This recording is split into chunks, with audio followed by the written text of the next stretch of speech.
Hola mis maravillosos papás, por aquí Dilcia Ruan, de nuevo con ustedes comentándoles el motivo de mi ausencia. He estado sin hacer videos y postear en mis redes alrededor de un mes y medio, y eso se debe a que tuve una propuesta de una organización, veníamos conversando hace un tiempo, una fundación que tiene un proyecto espectacular para América Latina y el Caribe y parte de los Estados Unidos, una propuesta de desarrollo de 3 programas que tienen como propósito formar a jóvenes en liderazgo emocional, fortalecer a organizaciones que trabajan con niños con discapacidad cognitiva, canalizar becas. Bueno, esto me parece una propuesta y un proyecto maravilloso que encaja muchísimo con mi historia profesional y personal. Es una invitación a hacer cosas que me apasionan, cosas en las que creo profundamente, que he aprendido. La historia, creo, personal me preparó, la vida me preparó para este proyecto. Entonces, bueno, en este momento me encuentro reenfocándome entre mi proyecto personal, que no lo voy a dejar de llevar adelante, y balanceando mi agenda de la organización, de la fundación, con mi proyecto, mi emprendimiento. El libro, les recuerdo que sigue a la venta y ahora más que nunca en Amazon, en Barnes & Noble y en las tiendas, en las tiendas digitales, tanto en versión impresa como en versión digital. Conexión Padres e Hijos en la Era Digital.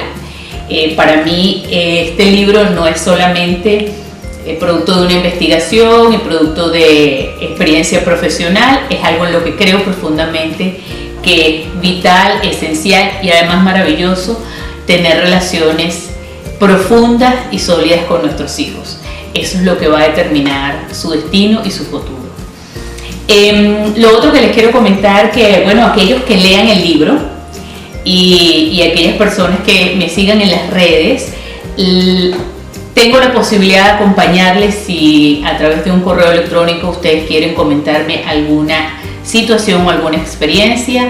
Mi correo electrónico es conexion@dilciaruan.com, conexion@dilciaruan.com.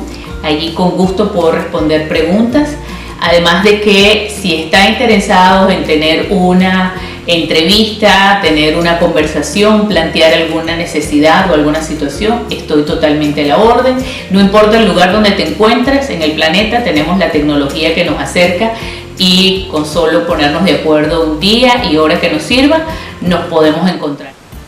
Bueno, quiero aprovechar este video para contarles una historia personal. Y esto representa así como que yo le abriera las puertas de mi casa, les invitara a pasar, a que se sentaran en mi sofá donde estoy sentada en este momento y se dispusieran a escuchar una historia que se trata de la experiencia de ser mamá de mi hija mayor. ¿Y por qué tiene esto particularidad? Porque ella nació con un síndrome de Turner.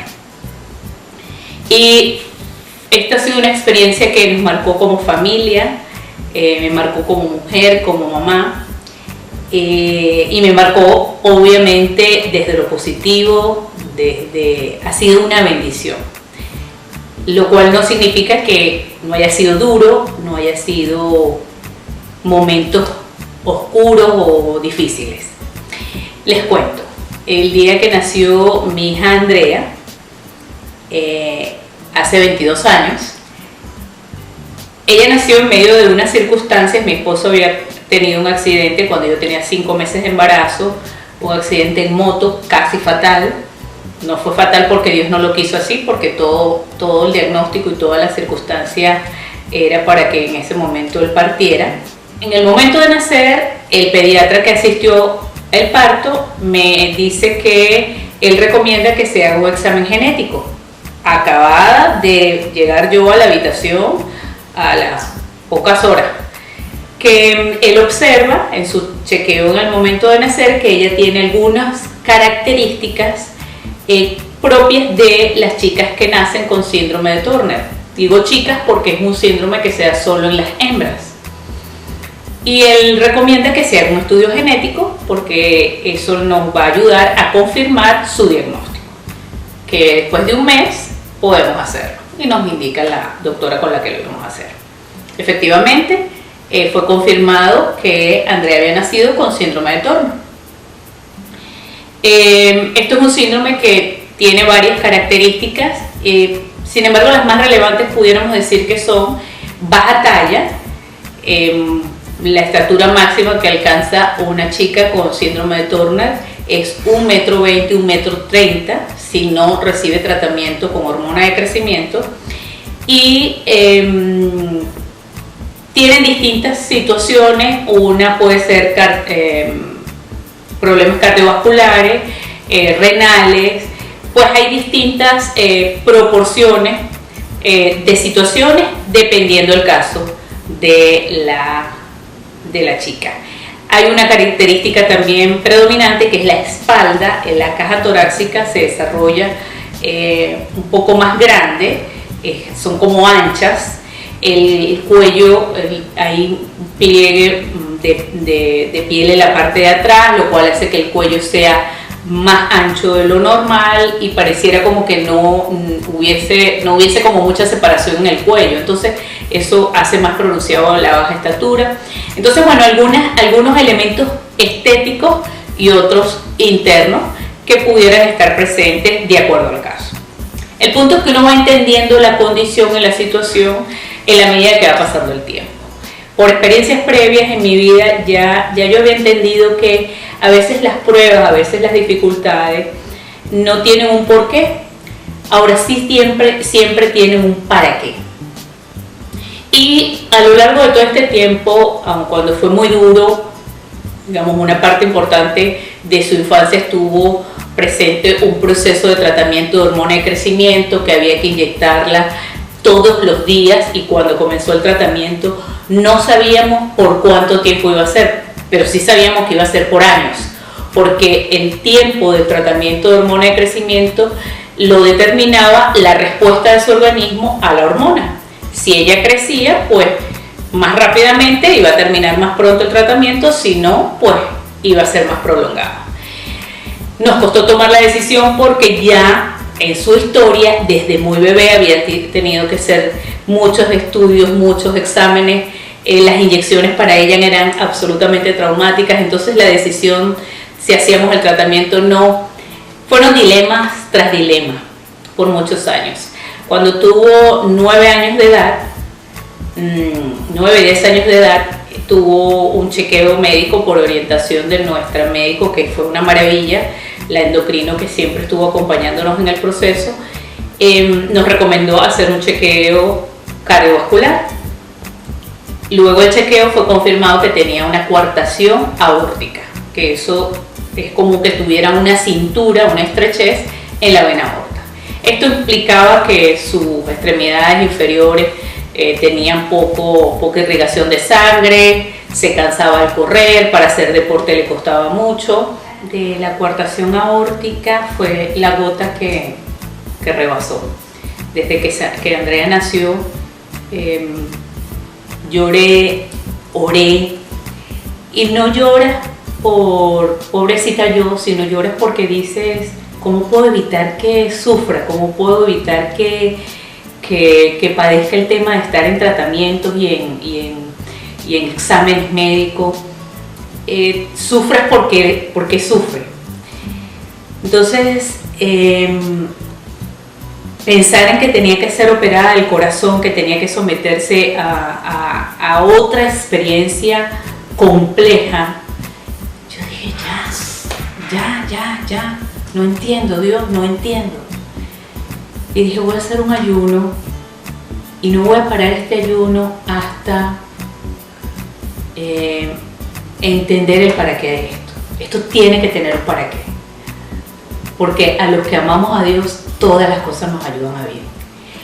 La vida cristiana, la vida no es sufrir. La vida feliz no es ausencia de problemas, es mi concepción. La vida plena, la vida en Dios, la vida feliz, es saber llevar los problemas, caminar con los problemas, con las dificultades, porque es una mixtura de lo bueno y de lo malo, de lo colorido y lo gris. Es la belleza de todo lo que se vive todos los días. Entonces yo decía, yo no quiero y yo no creo que el propósito de esta circunstancia, de esta condición de mi hija, sea que yo esté sufriendo ni que ella esté sufriendo. Esto tiene que tener un para qué. Y cuando decidí ayunar no fue con la mirada en torcerle el brazo a Dios para que Dios responda porque Dios estaba en silencio, o para que Dios hiciera algo porque a Dios le gusta que le roguemos. No. Para mí el ayuno es poner todo mi ser, toda mi atención, todo mi foco en escuchar tu voz. Ayuno porque tengo hambre de ti. Tengo hambre de escuchar tu voz. Ese era mi deseo. Yo sabía que había una respuesta, pero probablemente, quizás ese día sentí, tengo que disponer todo mi ser para entender, para escuchar esta respuesta. Y así lo hice y así ocurrió. Al final del día, a las 6 de la tarde, quizás en el ayuno, en vez de sentarte a comer, tomas ese tiempo y te sientas a conversar con Dios. Por lo menos así lo hago las veces que lo hago. Y la respuesta fue tan clara. Yo no tengo palabras precisas para explicar cómo llegó la respuesta, porque no fue una voz audible, no fue algo que tú dices, bueno, lo escuché, pero lo escuché. Y en medio de mi oración, no recuerdo lo que yo decía, pero sí recuerdo una respuesta que vino a mí, que tienes una certeza porque la sientes en tus entrañas. La sentí en mis entrañas y había una voz interior en mi ser que me dijo, ¿quién te dijo que esto tenía que ver contigo? Esto no se trata de ti, esto se trata de Andrea, del propósito que yo tengo con ella. Quizás ahorita yo le estoy añadiendo del propósito que yo tengo con ella. A mí me vino solo una frase. ¿Quién te dijo que esto tenía que ver contigo?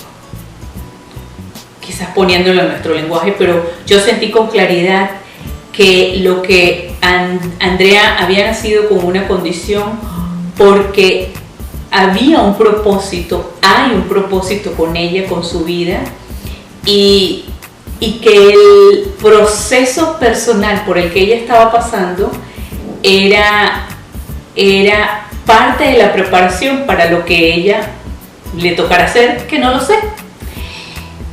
Lo que les puedo compartir es que la contundencia de esa respuesta me marcó. Hasta ese día lloré, hasta ese día sentí tristeza por episodios que quizás Andrea tuvo que vivir o enfrentar. Mi perspectiva de las circunstancias cambió y sentí, esa es la respuesta. Se trata de un propósito que no tiene que ver conmigo y que no la daña. Eso era lo más importante. Que quizás ella estaba teniendo que enfrentar situaciones fuertes, dolorosas, tanto física como de forma interior. Sin embargo, el propósito de esas circunstancias para nada era dañarla, sino fortalecerla. Viene después el proceso de tratamiento de hormona de crecimiento. Por años se tuvo que inyectar. Llegó un momento que casi que era como divertido la experiencia de ponerse el tratamiento ella misma. Llegó a aprender a hacerlo ella misma y lo hacía todas las noches. Cuando llega el momento de la operación, bueno, Dios, aquí hay que hacer operación y no hay dinero. Voy a ser breve la historia. fue como una cadena de milagros. No teníamos dinero para operarla. Yo empecé a trabajar en una organización sin fines de lucro en Venezuela que tenía una alianza con el Hospital San Juan de Dios. Cuando en una reunión que me tocó ir con mi jefa, le pregunto cómo era la alianza que tenía la organización con ese centro de salud.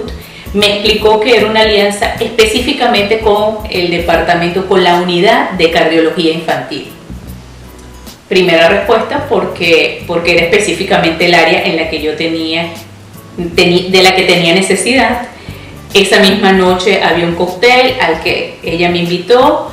Esa misma noche conocí al cardiólogo, que era su amigo. Esa persona, ese doctor me dijo lo que tenía que hacer. Necesitaba que hiciera un examen muy específico en un centro de salud. Lo hice. Cuando tuve listo el examen, vine con Andrea al consultorio del cardiólogo del hospital. Las recomendaciones de este cardiólogo me vinieron de muchas partes, de muchos profesionales. Incluso me dijeron: no operes a tu hija en una clínica, este hospital es de primer nivel, el médico a cargo de esa unidad de cardiología infantil es de primer nivel, así que no te preocupes porque sea un hospital, porque la atención va a ser de primera. Cuando el doctor el cardiólogo ve a Andrea, recibe todos los exámenes, ahí conocí lo que era la telemedicina. Él empezó a tomar fotos de todos los estudios, los pasó por internet, se comunicó con el médico, un médico amigo de él en los Estados Unidos, un hospital aquí en los Estados Unidos. Es difícil hacer esta historia corta, pero me dice el doctor en Venezuela: la pieza que necesita tu hija, el stent que necesita tu hija, fue diseñado por este médico, que es mi amigo y está en los Estados Unidos. Yo quiero que lo operemos en los Estados Unidos. Y yo, dentro de mí y fuera de mí, le dije: doctor, no, pero es que yo no tengo dinero para pagar una operación en los Estados Unidos. No tenía ni siquiera dinero para pagarla en Venezuela. Entonces, él me dijo: no te preocupes, después hablamos de eso. Nuestro caso llegó a la junta médica de ese hospital de primer nivel en Columbus, Ohio, y dijeron que iban a operar a Andrea gratis, no iba a costar nada. Luego, dentro de la junta médica había una persona, un médico de nacionalidad, creo que era iraquí, casado con una venezolana, y ese médico dijo: nosotros queremos que esta niña y su mamá se queden en nuestra casa. No tuvimos que pagar hotel, no teníamos que pagar la operación. Luego, cuando me toca pagar los pasajes, mi jefa me dice: no vayas a comprar los pasajes, déjame hacer algo primero. Por alguna forma maravillosa, una empresa, una aerolínea norteamericana, donó los pasajes para Andrea y para mí. No tuvimos que pagar los pasajes para venir a la operación. Por lo tanto, estaba la condición, pero todo lo necesario para que Andrea se operara en las mejores manos, en las mejores condiciones, se dieron. La operación era un lunes, yo llegué a los Estados Unidos un sábado, el domingo ya casi listas para, ya durmiendo, recibí una llamada de mi jefa que estaba en Columbus, Ohio. Ella y su esposo viajaron para acompañarnos en la operación, lo cual fue un gesto que no tengo cómo pagar nunca en mi vida. Fueron mi familia en ese día, que fue un poco duro porque estábamos las dos solas, estábamos Andrea y yo, toda la familia se había quedado en Venezuela. Bueno, y Llegó el día, Andrea fue operada, la operación fue total éxito. Al día siguiente, a las 10 de la mañana, llegaron mi jefe y su esposa, o mi jefa y su esposo. El médico la revisó, todo había quedado bien y nos pudimos regresar a Venezuela ese mismo día. A la noche del día siguiente de la operación ya yo estaba en mi casa con Andrea. Me sentí totalmente acompañada, cubierta, sostenida. Fue una experiencia que no puedo describir, de la que estamos profundamente agradecidos a las personas que hicieron posible esto. Y mi intención al contarles esta historia, que además esto es producto del próximo libro que voy a escribir, hay cantidad de detalles a lo largo de todos estos años que los queremos compartir, Andrea y yo, lo que he representado para cada uno de los miembros de la familia esta experiencia. Sin embargo, la razón por la que quiero compartir esta parte de mi vida y de la de mi hija, que además es algo tan íntimo de ella, es porque Andrea ya tiene 22 años. Por supuesto, yo como mamá la veo como una mujer hermosísima, y conoce una persona, se enamoraron, están comprometidos y se van a casar. Entonces yo quisiera que mi hija nos acompañara ahora, porque yo creo que ella hay unas pocas cosas, ella es una chica de pocas palabras, sin embargo creo que hay algunas cosas que ella puede compartir que les va a permitir entender a los que no la conocen y los que no nos conocen qué significó y quién es Andrea hoy después de toda esta experiencia tan particular, que les confieso que esta es la primera parte de la historia de lo que va a ser su vida, porque ahora es que apenas comienza lo que tiene Dios previsto para ella y que ahora va a ser su esposo. Entonces les dejo ahora con mi hija Andrea.